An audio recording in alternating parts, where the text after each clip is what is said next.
Hey everybody, Grandma Hershey's back with all her loveliness. You know, she refused to be outdone by some brown sugar. So, although I might be brown sugar myself, however, I am not going to let brown sugar be hard and interrupt my show. So, anywho, I had a meeting to go to. So, I'm back now because we're going to finish up these cookies. All right. So, if you happen to get brown sugar, that's hard.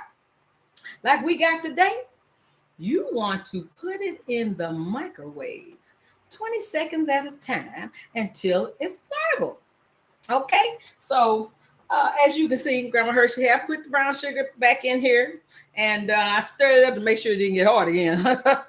We're not gonna have that again, not twice in a row. Okay, so anywho, we're gonna finish up this recipe. So, like I said in the beginning, we had 7 tablespoons of margarine, 7 tablespoons of unsalted butter, and then there was half a cup of brown sugar that is now soft, a fourth cup of coconut sugar, and a half cup of date sugar. And what we're going to all I stirred it up pretty good already. We're going to turn the beater on for a minute. We're going to really get it nice and smooth and blend it together. Okay. So, you know, when the blender is on, her mouth will zip.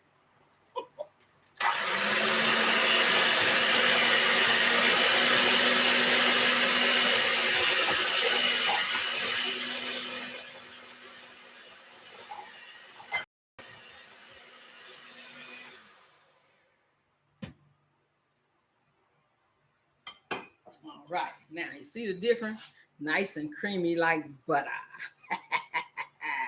Nice and creamy, okay? So now, once you do that, then you're gonna add your 2 large eggs and a teaspoon of vanilla flavoring, which I already have in the little container. So we're gonna put that in.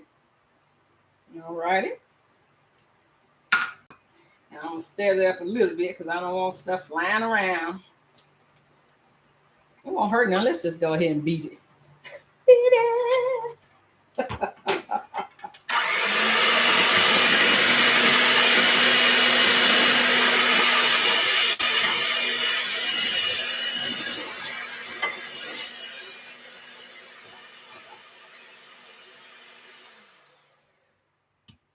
All that brown sugar did was made y'all be able to see me twice in one day.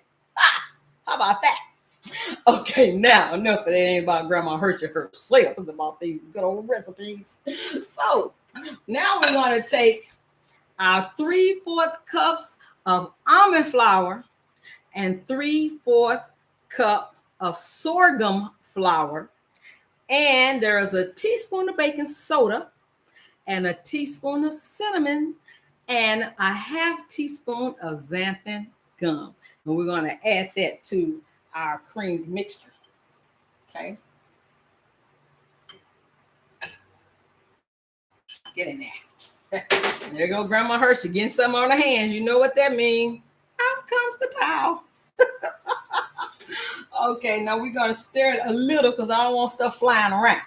All right, because you know Grandma Hershey don't like no mess. No, she don't. Not today.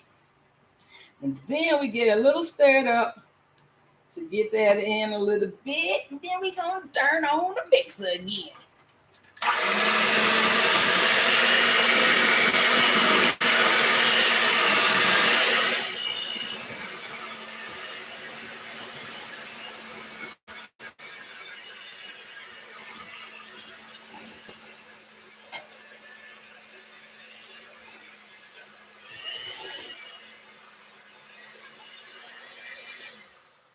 All right, now that's what I'm talking about. So it's still creamy, but it's thicker than before because we have our flours in here, our gluten-free flours. Okay.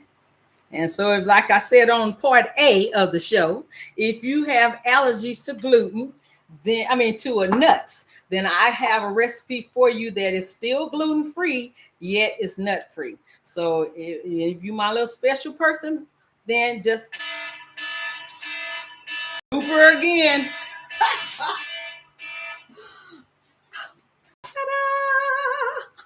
Okay.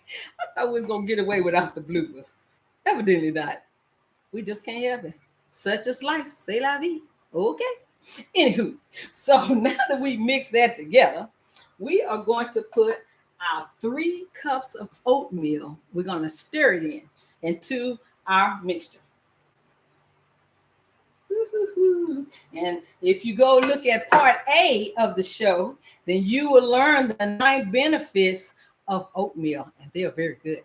Okay, so we're going to stir this in together, and that's what's going to take up the moisture to where it will become like cookie dough texture. Okay, so we're going to stir that in, fold it, whatever you want to call it. We putting it in here. Okay. Okay, I'm gonna try to put it in as fast as I can. Those timers are the essence around here. We don't have all day or night at this time. At this time, because now it's the nighttime. But hey, who goes to bed early? Not too many people. And if you do, you can catch it tomorrow. It'll be there. All right. All right, come on, oatmeal, get yourself in here. It's almost mixed, everybody. Yeah. Did y'all miss me? Did y'all miss Grandma Hershey? Grandma Hershey missed you. She sure did. If she could, she'd see you every day. Maybe one day, who knows? Right now, it's just once a week.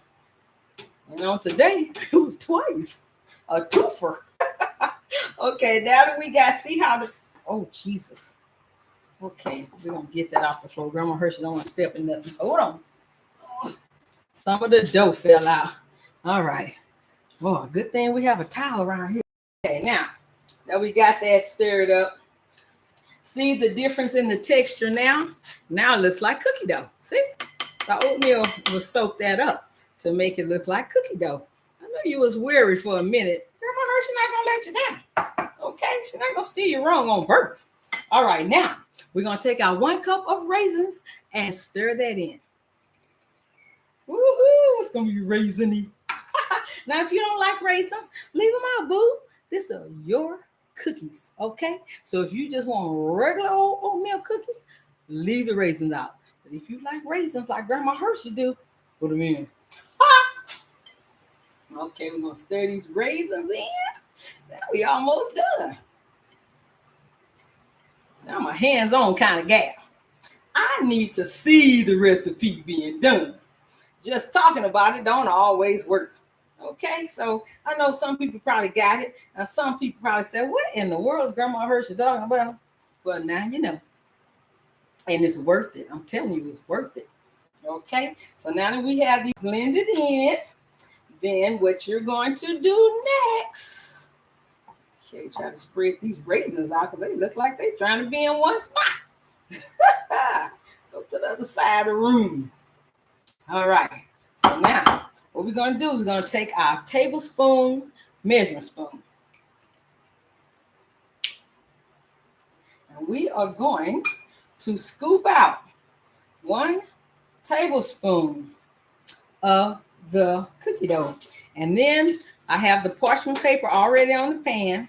And then we're going to take one of these little gadgets. I tell you, they work very good. You ought to get you some. And then we're going to take the, help it to come out onto the parchment paper. Let me slide this one down a little so you can see it. Hope you can see it. Good grief. Okay, I'm going to put another one on here. I bet you're going to see that one. I'm going to put that next to it. And I like to spread them about an inch apart, maybe 1 1/4 or something, so that they can be a decent sized cookie.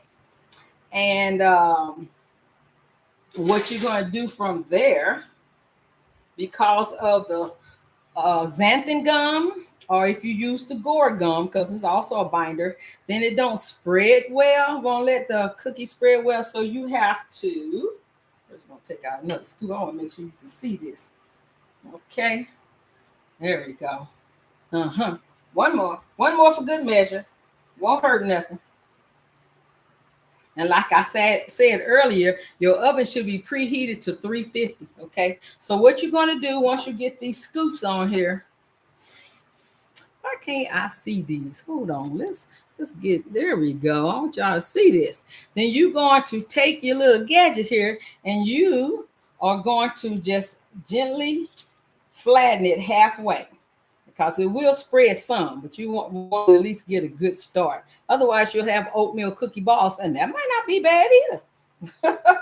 Haven't tried that yet, but hey, I did it with snickerdoodles before.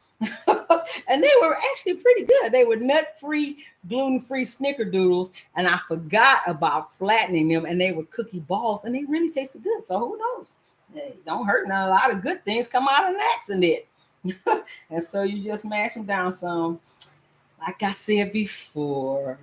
And then, like I said, my kitchen angels were so wonderful to me last night, and they made me some. So being that we had to be on here twice, let's taste it again for a second time. Make sure it's not pausing. See how it broke off still? Nice and soft and moist.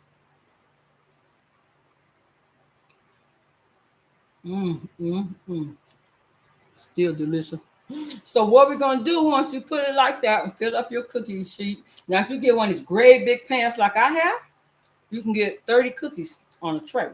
Sometimes 36, depending on how big you make them, but I did 30. And then you're going to bake them for 10 to 12 minutes. For my oven, 12 was good.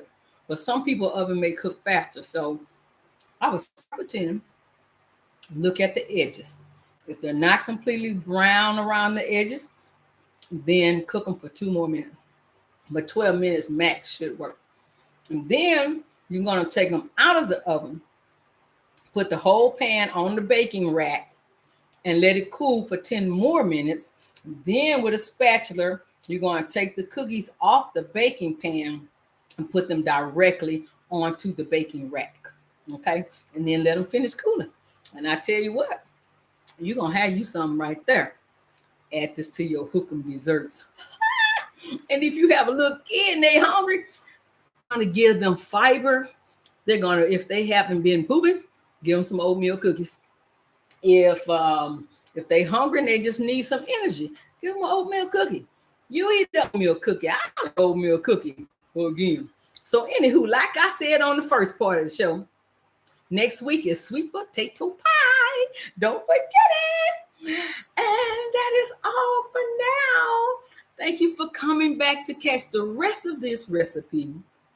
And next time, I'm going to make sure that I don't take the lid off of brown sugar until I am ready to put it in the bowl. Okay? Love you guys. Mwah. Have a great week.